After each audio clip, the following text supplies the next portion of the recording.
Lauren, what can you tell us about the rally so far? Demonstrators have been at Olympic Plaza for the last couple of hours now. Tracy, just an incredible show of support throughout the afternoon here. Police telling us at least 4,000 people coming out to this event at Olympic Plaza, possibly even more. And while things did wrap up about 15 minutes or so ago, there is still chants of Black Lives Matter echoing in the background. And we have had a growing support of this throughout the week here with 3 separate events. But this one was a bit different than those raids and marches that we saw earlier in the week. Say his name. George Floyd. George Floyd! Again. George Floyd! Today was a vigil for George Floyd, but organizers of today's vigil wanted this to be about humanizing the people who have been brutalized, whose names are only remembered for their death. So they wanted to make this all about their lives, as their lives did and do matter. So what they did is they took the time to say out more than a dozen names and talk about those people and what they accomplished in their life. Now, they were also shining a light on racism here in Calgary, about police brutality and injustice that happens right in our own backyard. We had some speakers on stage who were recounting their own issues, their own concerns they have faced with police here in Calgary. Now, Lauren, we have seen several of these demonstrations. How have we seen these grow, and what are protesters saying about what's next to push change? Having been part of them throughout the week here, Tracy, I can tell you the momentum has just continued to increase day after day after day.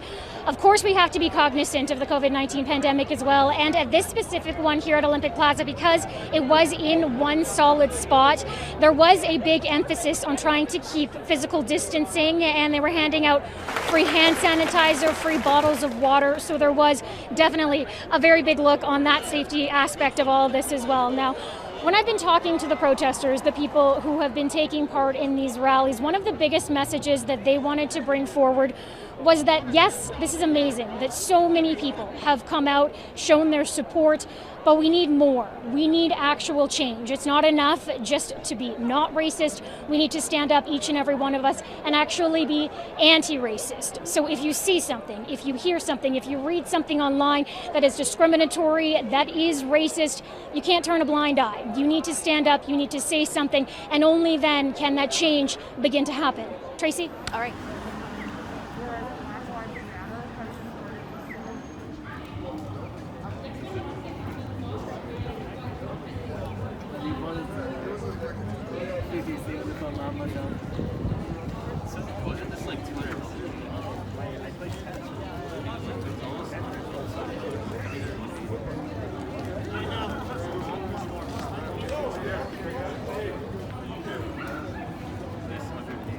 You know what? It's actually useful.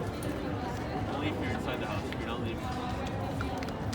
If you're inside the house, like, you can actually like make breakfast for yourself. You don't have to use the pressure.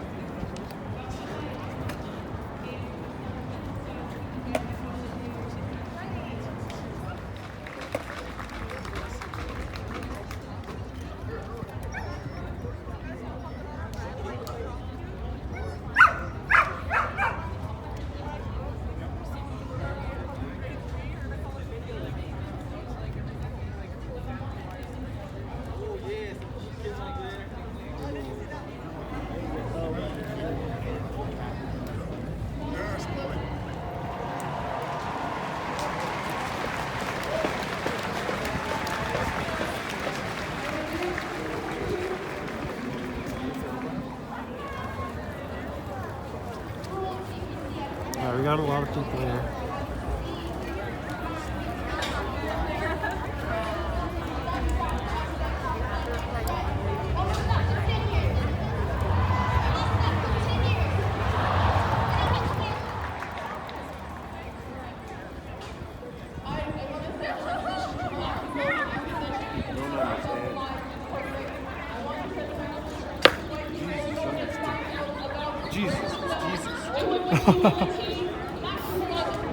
Jesus, sweet Jesus. Like what they're saying, even if you feel like it's wrong, we are going to put this out together. I love all of you. I did not expect to see this many people here. Calgary, keep showing up. Calgary, keep showing up.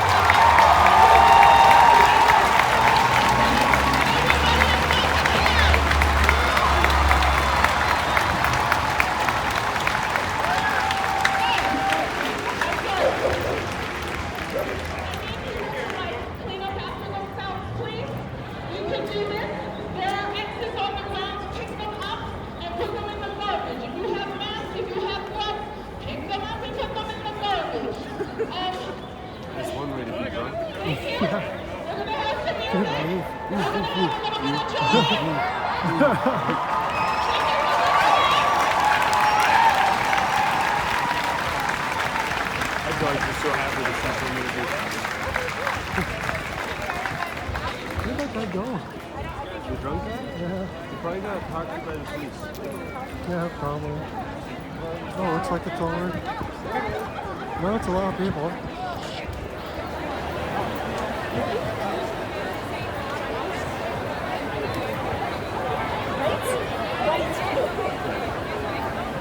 told my dad I was doing the Discord thing. He thought I was going to be sitting at the computer. Where'd you go? Out. Discord.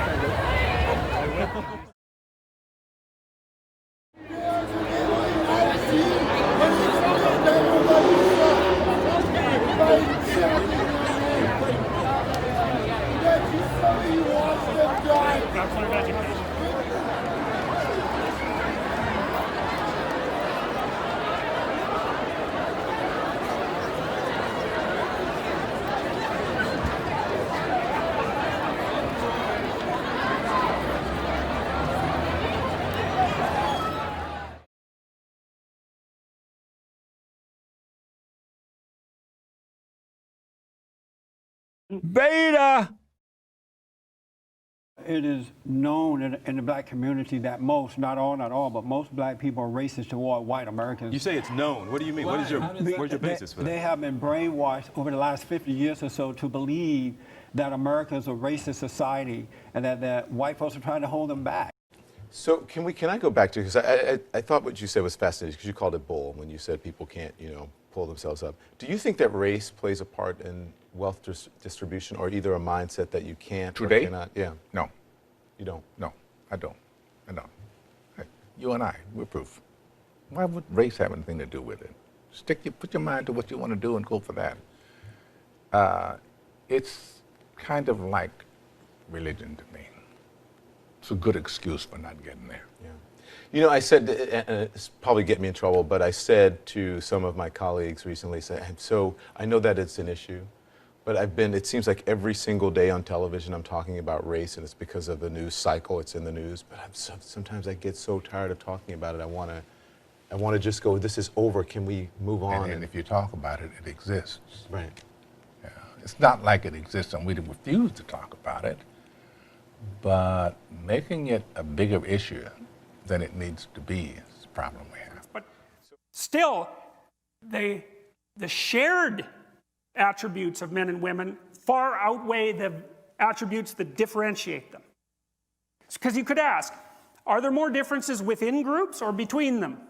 Now, the postmodern answer to that is between them. That's why you need diversity by group, right? That's why you need different races. That's why you need different ethnicities and sexual preferences and all of that. Well, that's wrong. There's more difference within the groups than there is between them. You don't get diversity by crossing the groups. You get diversity by selecting across individuals. In fact, the idea that there is more differences between groups than there is between individuals is actually the fundamental racist idea. The goal is to tell black people that we're victims, that discrimination and racism remain major problems in America when in fact they don't. And they want black people to vote for the Democratic Party. The Democratic Party gets 95% of the black vote, and the reason they get it is because blacks are convinced that the #1 issue facing the country right now is social justice, racist white cops, discrimination, systemic racism, microaggression, whatever new word they come up with, and it's a bunch of nonsense. The #1 problem domestically facing this country is a breakdown of the family. And President Obama said it, I didn't. A black kid, or a kid, not just a black kid, a kid raised without a dad is 5 times more likely to be poor and commit crimes, 9 times more likely to drop out of school, and 20 times more likely to end up in jail. So you're far more likely to end up in jail without having a dad than you are because of a white racist cop. 965 people were shot by cops last year and killed. 4% of them were white cops shooting unarmed blacks. In Chicago in 2011, 21 people were shot and killed by cops. In 2015, there were 7. In Chicago, which is a third black, a third white, and a third Hispanic, 70% of the homicides are black on black. About 40 per month, almost 500 per year last year in Chicago, and 75% of them are unsolved. Where is the Black Lives Matter on that? The idea that a racist white cop and shooting unarmed black people is a peril to black people is BS. It's complete and total BS.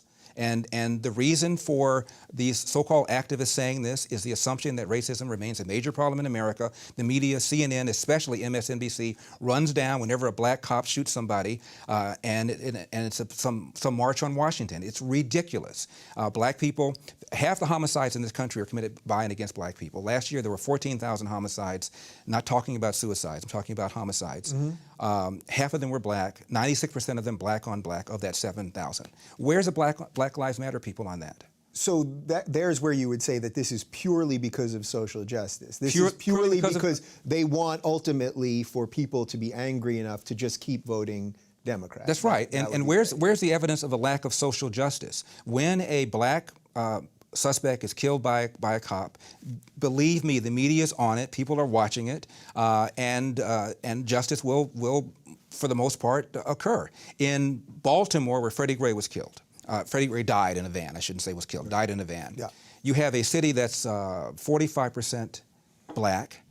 City council is 100% Democrat. The majority of city council is black. The top cop at the time was black. The number 2 cop was black. The majority of the command staff is black. The mayor is black. The AG is black. And yet here we are talking about racism. I mean, it's absurd. There was just a study, University of Washington.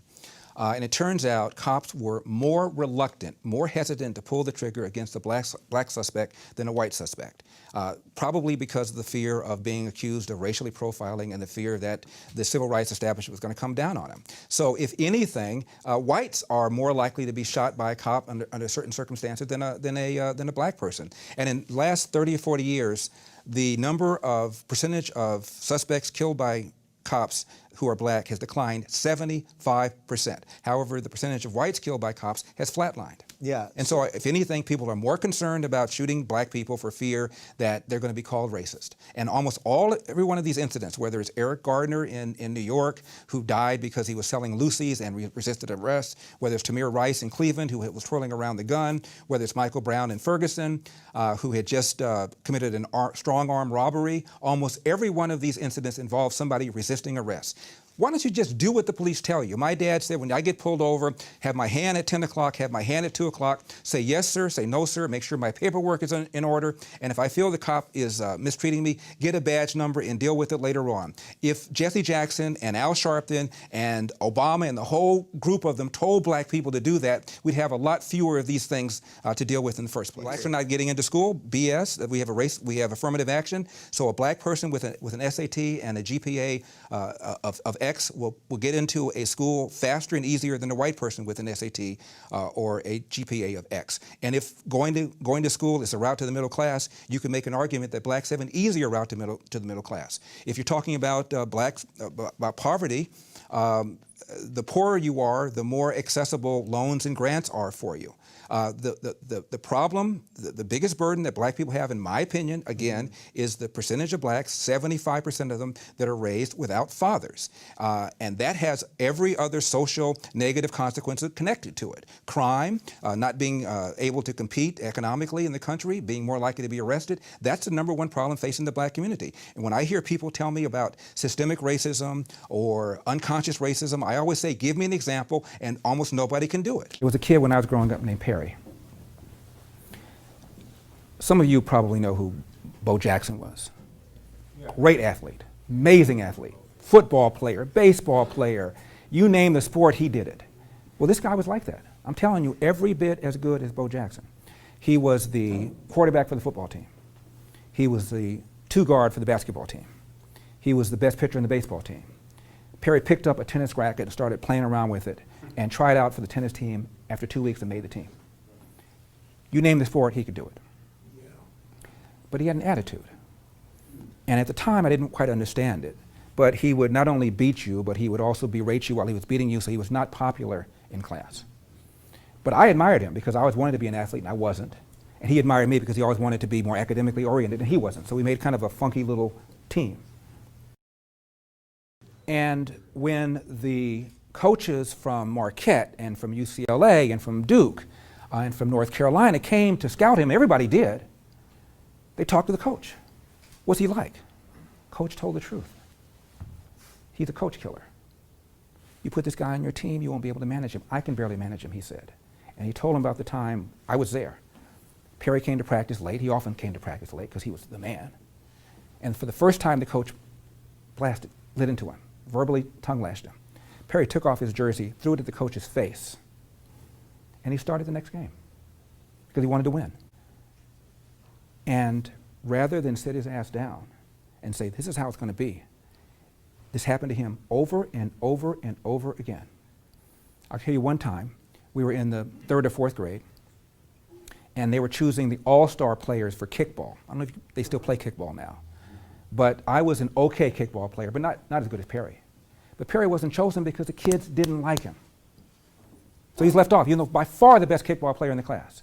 So after the class was over, I went up to the teacher. We were friends, and I said, he didn't know I was going to do this. And I said, you know, it's not fair that Perry's not on the team. He's the best kickball player in the class, and because people don't like him, they've not chosen him. I don't think it's fair. I want to give him my seat. What she should have said was, he's going to have to learn that part of life is not just being good, but getting along with other people and not berating them.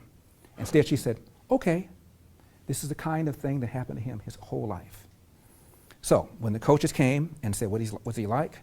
Coach told the truth. Coach has his credibility on the line. He can't tell these college coaches a bunch of BS because that then would ruin his reputation. So he told the truth. So instead of going to Duke, bye-bye Marquette, bye-bye UCLA, bye-bye USC, he ended up going to Cal Poly Pomona, not a basketball school. So he's pissed. Starts smoking dope, starts missing class.